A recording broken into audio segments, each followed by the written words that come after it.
For over a century, the academic consensus placed the starting line of complex human civilization right here, around 3000 BCE. The emergence of the Egyptian state, marked by monumental architecture and centralized authority, stood as the primary benchmark for the birth of the modern world. Parallel to the Nile, the plains of Mesopotamia saw the rise of massive mud brick ziggurats. These structures established a consistent narrative for how early humans transitioned out of the Stone Age. This timeline relied on a strict sequence of events known as the Neolithic Revolution. In this model, humans first learned to domesticate crops.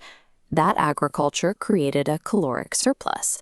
The surplus allowed people to settle in one place and specialize their labor, eventually providing the time and resources to develop organized religion and construct spiritual monuments.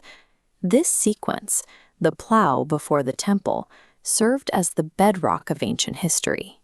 It made logical sense until a discovery in southeastern Turkey provided a direct contradiction to the model. Located in the Taurus Mountains, Göbekli Tepe dates back to roughly 9600 BCE. It precedes the Egyptian pyramids by over 7 millennia. Excavators uncovered concentric rings of massive T-shaped limestone pillars, some weighing several tons and intricately carved with apex predators. Positioning these megaliths required the coordinated labor of hundreds of workers and sophisticated geometric planning. The builders of Göbekli Tepe were semi-nomadic hunter-gatherers. They constructed these enclosures thousands of years before the invention of the wheel, phonetic writing, or, according to the traditional timeline, agriculture. This creates a paradox. Without the caloric surplus of farming to sustain a massive organized labor force, the textbook pipeline for civilization fails to explain how these structures were built. It raises a new question.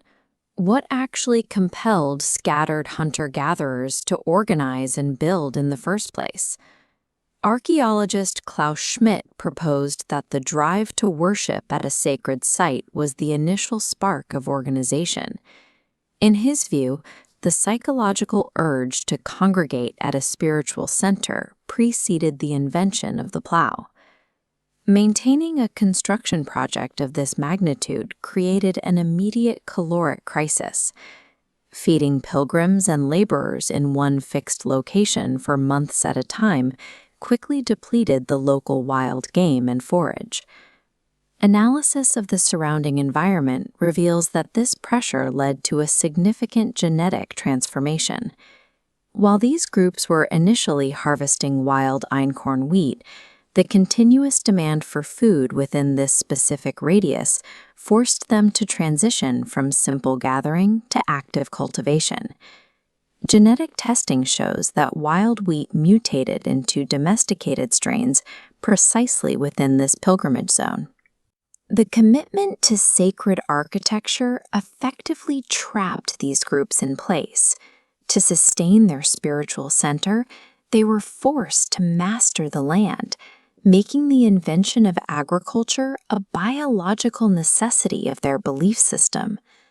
A different catalyst emerged in the Peruvian desert around 3000 BCE.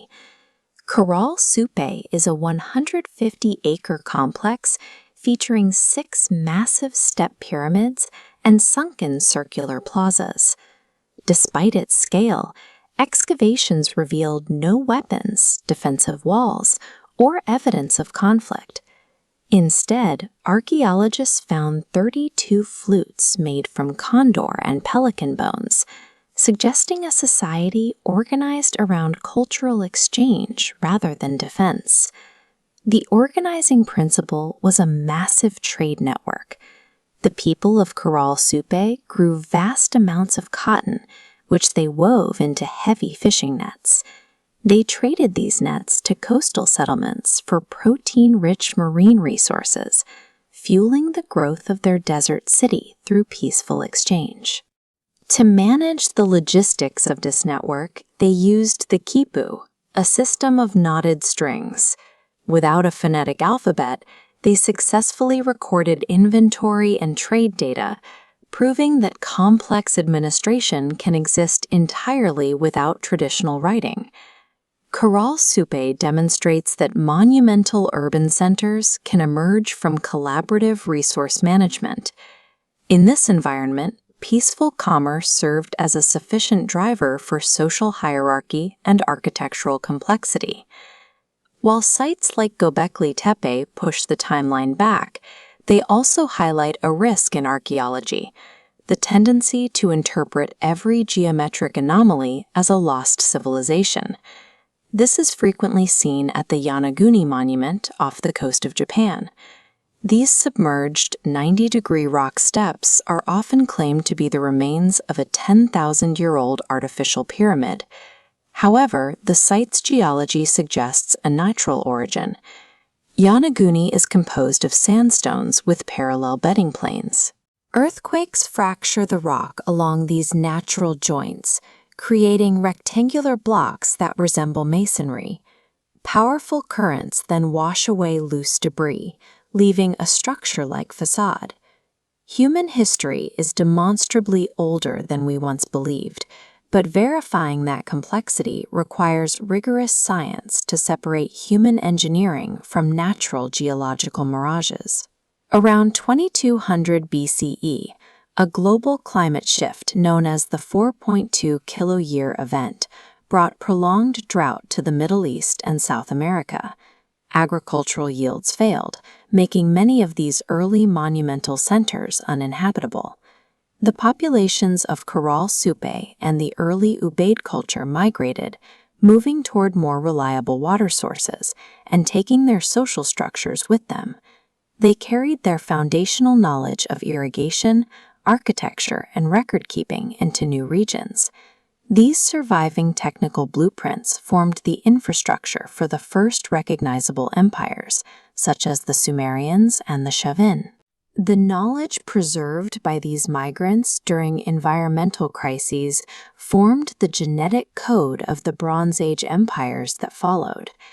Ancient complexity emerged asynchronously across the globe, ignited by unique local catalysts like religious devotion or trade, rather than a single spreading influence. These early ancestors were not primitive precursors to modern life. They were sophisticated engineers and administrators operating with full cognitive capacity in the deep past. The deeper we dig, the more we find that advanced human ingenuity has been active for tens of thousands of years. While the details of the past are often obscured, the evidence remains clear.